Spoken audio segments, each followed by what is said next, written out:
Hello everyone and welcome back to Every Two Kiss a Dot.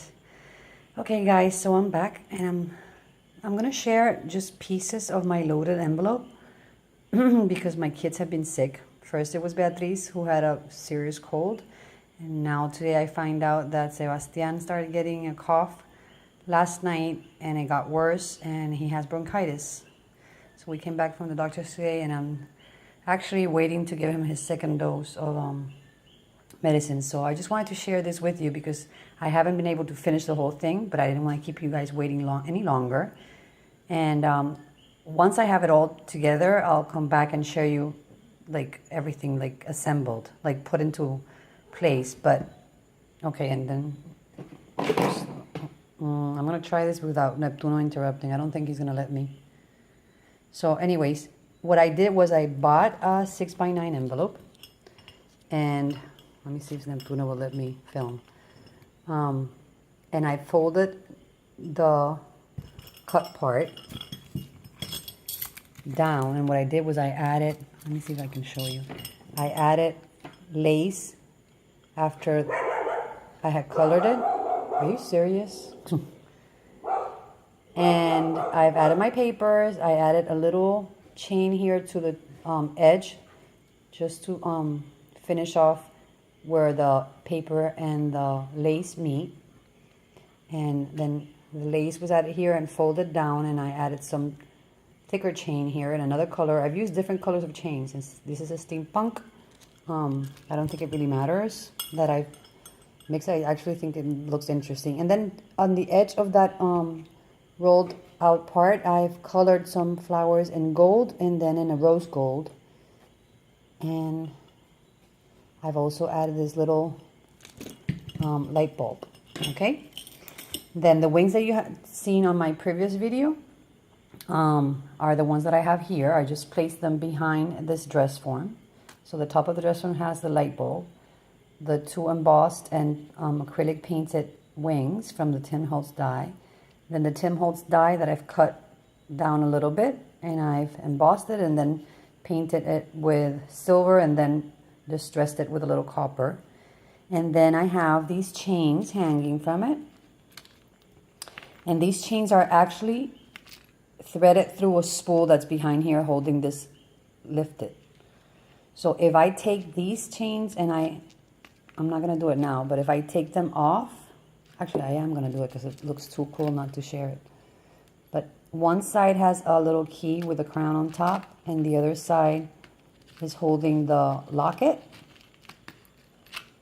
Well, is that what it's called? The keyhole that has a heart in it. See, so this side has the key, and then this side has the lock part, which is a heart, and then it dangles with a pearl and some chain.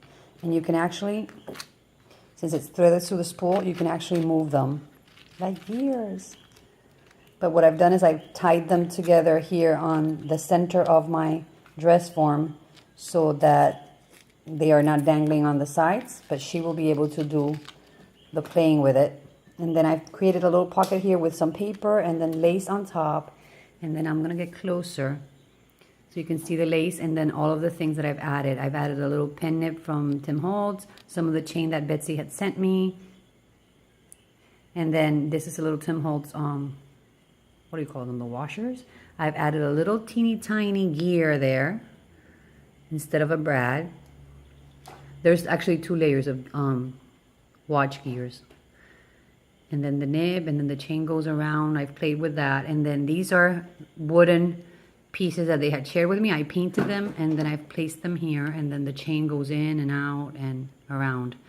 It doesn't really do that. I've cut it and just placed it underneath so it looks like it's going all the way around. So, and these are the papers from the Tattered Time, I think it was the name of the pad. I shared that on the previous video. And then I have a little clip here that you can see in the front. But what that holds, and let me see if I can share that, is that the back, can I share that properly? There's, let me turn this around. That little clip holds this little charm that I made. So I've used one of the Tim Holtz keychain holders, and I've attached that to the charm that I showed you before with a watch. And then the key, what I did was that I used a garment pin to hold it to this. I've added some of the chain with, and it's hanging from the little gear. And then it holds, and it's not gonna, let me see if I can show you. I have like so much stuff behind me. I'm sorry I'm doing this way, but if I keep waiting until I have the time, you guys are gonna be tired of waiting. So it's not the best show, but so to the chain I've attached a little crown, a little pearl, and another little gear from the same chain that I just took it apart and hung it. And then the chain, I've altered it by adding some chain to the top of it, a resin piece with a flower, some pearls to the side, and then these little dangles. I think it's a Tim Holtz. I don't remember if it's Tim Holtz or Prima. I just take them out of the package and hold them, and then when I finally get around to use them, I do. So the chain hangs all the way down from the end of the key and then holds that charm. So it's like a little dangle piece that she can use wherever she wants to hang it from. But I've just used them as decoration. And then at the bottom, I've cut one of the papers. I cut the part that was spot varnish so it shines. And I've made a pocket out of that. So it goes like this, and then it cuts here, and then it makes a pocket so I can add things to the back. So this is what the envelope looks like now that I have like all the things. I don't know, can you see the spool down there? So now that I have all of my things assembled on it, like all of the parts that are hanging and are actually part of the envelope, that's what the envelope ended up looking like, and I love it. It's gonna be so hard to part with this because I really, really like how it turned out. I hope you guys like that. And this looks really nice when it's like twisted and hanging like a belt from here. Very, very, very steampunky, but vintagey and fashiony and just girly steampunk. And then I'll show you some of the things that I've made that I will find a way to include somewhere in this envelope. So I've made this clip today. This is actually what I worked on today. So it's just one of those clothespins. I've added, I painted it, I added this little charm piece, I added a little piece from the jewelry findings, a light bulb that I added some chain to, and then a little gear to the center. Let's see if this focuses, because it's so cute, it's tiny. Focus, please. It's not gonna focus. Can you see it there? I glued that with the E6000, and that's glued onto the clip. So when you pull it, it hasn't been drying long enough for me to play with it, but it's flat. So when you put it on a tag or whatever, it lags flat, but it has dimension to it. So that was fun. I made that today. The other thing that I made today was this. Sorry for having all this stuff behind me, but I'm trying to. My desk is filled with stuff, so this is the same, another part of the chain. So she can hang it from here, however she decides to do it. And there's a chain coming down, and the other gear is there. Can you see? Glued down flat. And this is one of those Michael's bird cages that someone had shared with me a long time ago. What I did was I painted it and distressed it with copper. It's silver painted, and then copper and gold acrylic. I just dabbed on top of that to distress it out. And these are different little gear pieces from different packaging, and I just put it all together and it actually moves. And then I glued that onto the bird cage. So I have to still have, I need to find a little piece of paper that I can cut. So I need to finish that off so that the bird disappears.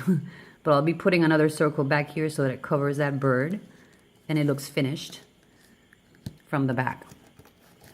And then from there, I'm hanging silver chain. Again, I'm mixing up my metals. So I'm hanging some silver chain and another gear, and then another gear, and then at the bottom I have a little teeny tiny pearl. So that's another like charm dangle that I created for her. Again, guys, you know I don't have the stores here, so I've created all of these things to make it look fun and interesting. And yeah, I think that it turned out even more fun than store-bought. So I hope she likes these. I'm in love with everything that I made. So if she doesn't like it, she can send it right back because I love it. And I'm going to have a really hard time parting with these things. I really went crazy. I can't keep things simple. These are the Tim Holtz wings again. These I didn't emboss. I just covered them in copper, and then I've used my micro beads on them to create all of that texture. And I've only left the tips without anything so that when you glue them behind, that doesn't create an issue when you're gluing the dress forms on them. But guys, look at this. Just so you can have a little picture of what this could look like. If I have these here, and I hope this video is not too long for you guys. So imagine I have these here, and then I take this piece that I also made and I am in love with. Look. Not this one, because that one's gold. This one. I made two. And they are like little mixed media pieces. So I've altered all of that dress form, filled with chain and gears and metal pieces, to wing charms there to create that behind the heart. So this piece is actually assembled by me. There's a little stud piece with chain going over it. And oh, this was a little button. It's not a stud. So what I did was I threaded through some of the very, very, very fine chain that I had. And instead of thread, I used the chain. And then the same chain is going all the way around. Gears, some of the Roman numerals. I think those are prima. There's a little key, and then the chain is coming from underneath it. So it looks like the chain's like all the way around. It comes from that key. Some more gears there, and then a little, one of those spinners. And yeah, so if she wanted to assemble these two together, you can, I mean, I have to play with them, but I'm not going to take the time. But see, you can assemble those two together. And what I'm going to do is that I'm going to send all of the pieces separately so that she can arrange them and use them however she wants. If she wants to make like a canvas with these on, she can do that. If she wants to put them on another place, she can do that. So these are like embellishments that are like mixed media made by me so that she can play with them any way she wants. And then I have some copper wings here that are embossed. I left them very plain. All they have is that, because if she wants to do this to that, for example, she can do that. Oops, and these are, yeah, they're correct. But look at this piece. I am in love with this piece. Look, it's painted in gold, and then it has all of the micro beads all the way around. I have buttons that I gessoed and painted with the same gold. So I gessoed the whole thing once I had glued the buttons, and then I painted the whole thing, and then I started adding things onto that once that was dried, and then the micro beads were the last touch. So that's what the piece looks like. It's flat on the back. I need to paint another coat on that because it's been loved, and there's little beads falling. So she has the two wings that match, that she can play with. And she can even trace them if she wants to make another one. And then I've just made some plain dress forms that I just painted in this dress so that she can play with those and alter any way she wants. But these are already embossed. These were flat, and I just did some mixed media on them. And then I'll be creating some more packaging for all of this stuff. I now have to make all of the tags and then all the things with the steampunk stamps set that I have. I'm going to create a whole bunch of little stamps and, tags and envelopes and little like tiny goodies that are paper related to add to this. And then I have to create the packaging for all of this. Because I think since those are all painted, I'm going to end up covering them like this. They're going to look like a little burrito. But I think I'm going to wrap them around like that. See? And then folding this bottom part here. And this is just some deli paper from the hamburger patties that I had. Just to protect them so that when I package them, they don't rub against each other and have all the microbeads coming off of them. And to protect them on the... because they're traveling to the States, so I don't want them... I know how they bang those packages, so I don't want all of this to be ruined. So anyways, that's all of what I've made so far. It's just that it's not all together. And I think it's going to be hard for me to share all of these pieces because I'm going to have to package them, covering them. So I think it's easier for me to share it this way. And then I'll come back once I have everything assembled and put into the envelope. I'll just share with you what it looks like before I actually mail it. but that's what I'm working on now, and I am super happy with it. I want to film it because I love the pieces, and I think I want to make some of these for myself. I really enjoyed doing this part, really enjoyed how this turned out. I had never done an altered envelope before, and I haven't worked in steampunk like this for a long time. And actually like this, I've never done it. So this is what was in my head, and I started playing with it, and this is what came out. And I think it turned out a lot of fun. So I hope she likes it. She's the one that chose the steampunk theme, and I hope she likes what I created for her. And yeah, I'll be back as soon as I have all of this together. I need to take care of Sebastian and give him his medicine now, and hopefully he'll get better soon. Beatriz is already on the other side. She's doing a lot better. Only her like little cough, but everything else is, I mean, she rested the whole weekend, and she was very mommy needy because she wasn't feeling well. And then Sebastian was the next one. So yeah, they're different. One has bronchitis, the other one had a cold. So I don't know. It's probably like all of the rain that's been going on, and then the air conditioner, you know. So hugs and kisses, everyone. Thanks so very much for watching. Thanks for all of your patience waiting for these projects. I hope you liked what you had to wait for, because I really wanted to share these with you. And I just can't keep on letting you wait until all of this is finished, because I have been only able to work on these in little bits and pieces, and I leave it and I come back because the kids have been needing me and I have work. But I hope by the end of this week this is ready so that I can send it out to her. The due date is not until December. I think it's like the 3rd or something, but I just want to try to send it before Thanksgiving so it doesn't go into the rush of like all of the holiday shipping issues that we get with the delays and everything. So yeah, besitos, thanks again, and hope you liked it. Leave me some comments and let me know what you think. Bye.